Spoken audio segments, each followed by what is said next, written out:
Hi everybody, welcome back. Today I'd like to speak about the second movement of Carl Philipp Emanuel Bach's Cello Concerto in A major.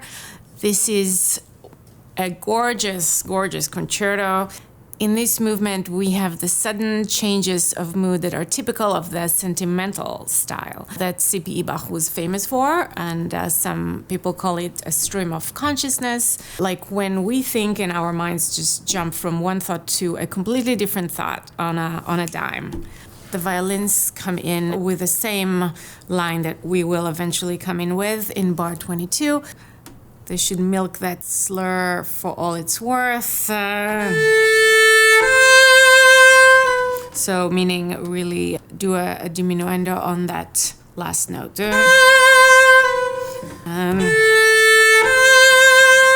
On their B. When we come in, try playing this in one bow.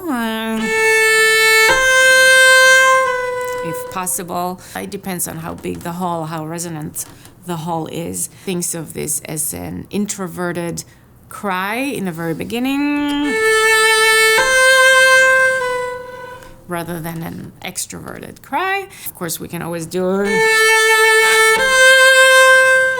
with two slurs. You can try and see what works for you. Try also not vibrating on the very first A. This goes against migraine. Or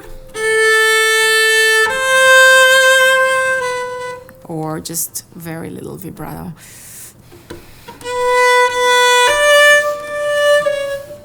If our entrance was a cry, then bar 31 is more peaceful. So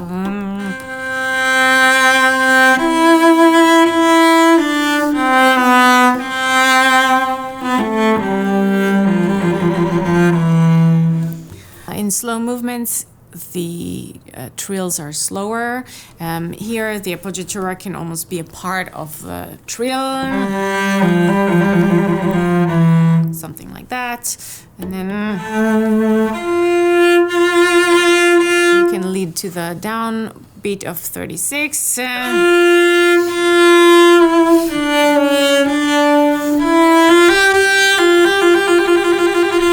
So here could be even more expressive trill.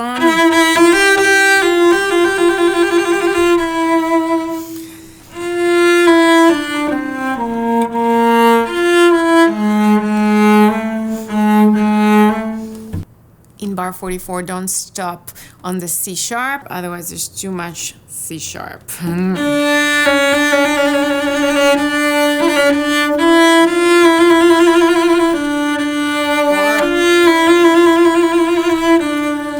Here I don't play this. I don't have an ending to this trill, I just play it straight. The reason is that we're not really going anywhere. It's an end, so we don't need to lead that trill to go anywhere. It's not this. Just simple. In bar 62, it's a sigh.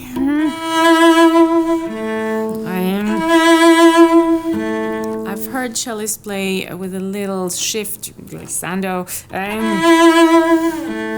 think it can be done, but you have to be very careful. Sounds like a cat. This is bar 61, slow trill.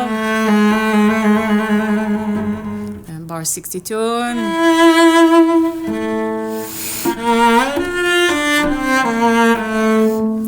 In bar 63, this is perhaps still an introverted feeling, despite of the forte.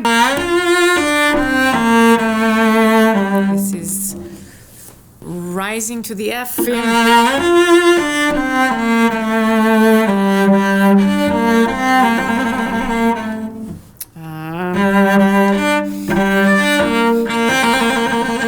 You can separate between the two Bs. If you haven't seen my vlog for the first movement, where I speak about when there's repeated notes, you want to lift your bow or just have a slight separation between them. This is to kind of hearing different syllables when you speak just for speaking clearly. Or you can lengthen the appoggiatura on the downbeat of bar 69. Carl Philipp Emanuel writes in his book, talks about length of appoggiaturas, and sometimes you just play it longer than what's written on the page.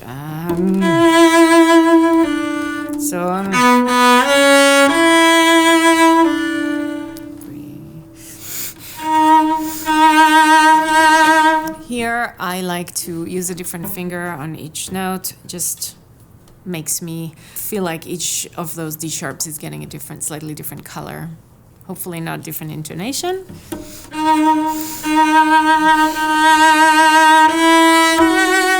So there's another example to this change of fingerings. In the beginning of the first movement, bar 28, I am here. You can also try and do that if that works for you. Just use different finger on repeated notes. And talk about appoggiaturas. Notice that I don't vibrate on the dissonance, on the appoggiatura. So the reason is you want to milk that dissonance and make it more painful as you can make it. So rather than beautifying the dissonance, we make it more painful.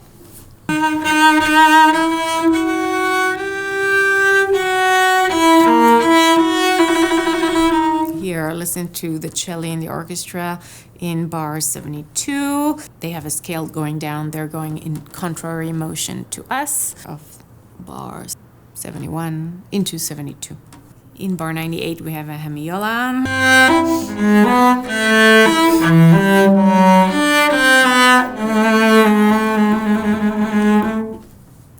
And then you can try and write your own cadenza. C.P.E. has written a cadenza, and you should look at this. It's online, cpebach.org. Thank you for watching, and happy practicing.